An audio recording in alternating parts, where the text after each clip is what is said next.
שלום, ברוכים וברוכות הבאות לערוץ יוטיוב שלי, מתחברים לילד. פה נלמד ליצור חיבור בין הורה לילד. היום יש לי שאלה אליכם, מכל הלב. האם אתם מצליחים לדבר עם הילדים שלכם? האם אתם מרגישים שאתם מנהלים שיח, שהילדים רוצים לשתף אתכם, שמספרים לכם את החוויות שלהם, גם מה שנעים וגם מה שפחות?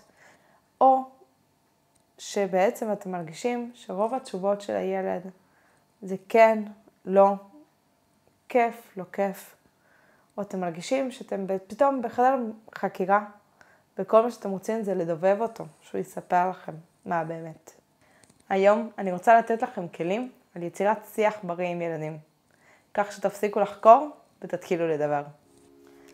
החוק הבסיסי הראשון כדי לייצר שיח שהוא נעים, זה שיש לפחות שני שותפים. גם ההורה וגם הילד הם חלק מהשיחה הזאת. שניהם משתפים את החוויות שהיו במהלך היום, שניהם מעוניינים בשיחה והם שם כדי לשתף וגם כדי להקשיב. אני רוצה לחדד את הנקודה הזאת. התפקיד של הילד זה לא רק לענות על השאלות שלכם, הוא רוצה גם לשמוע איך היה לכם במהלך היום. נקודה נוספת שהיא מאוד חשובה זה סוג השאלה. יש לנו שאלות פתוחות ושאלות סגורות יותר, ממוקדות יותר. כשאנחנו שואלים ילד צעיר, שאלה פתוחה, למשל, איך היה לך היום? מאוד קשה לענות, ולכן רוב הפעמים התשובה תהיה כיף או לא כיף. ולכן אנחנו דווקא נעזר בשאלות שהן יותר ממוקדות. הנה כמה דוגמאות לשאלות ממוקדות שאפשר לשאול את הילדים בגן או בבית ספר. עם מי שיחקת בחצר? מילה נעימה שאמרו לי היום. מאוד התרגשתי לא נהניתי כאשר. עכשיו אני ממליצה לקחת דף ועט ולרשום שאלות שתרצו לשאול את הילדים שלכם. אני ממליצה לעשות את הפעולה הזאת יחד עם הילדים וגם שהם ישתפו אתכם בשאלות שהיו רוצים לשמוע מכם. אם אתם מתקשים במשימה, היום גם ניתן לרכוש כרטיסיות שיח כאלה ברשת.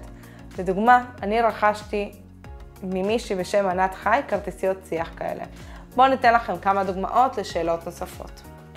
משהו חדש שלמדתי היום. אני גאה בעצמי על הדבר הכי מיוחד שקרה לי היום. אלה היו רק דוגמאות. לפני שאני ממשיכה אני מזכירה לכם בבקשה לעשות לייק לסרטון ועוקב בעמוד. אז בואו נסכם רגע את הסרטון של איך ליצור שיח עם ילדים. אנחנו לא חוקרים, ובשיח יש שני אנשים שמעוניינים בשיחה הזאת. גם אתם שותפים לשיחה וגם אתם משתפים.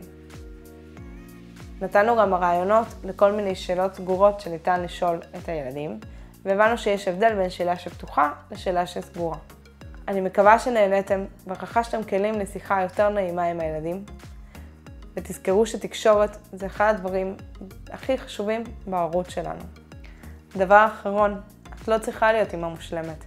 תהיי שלמה. ניפגש בסרטון הבא. ביי!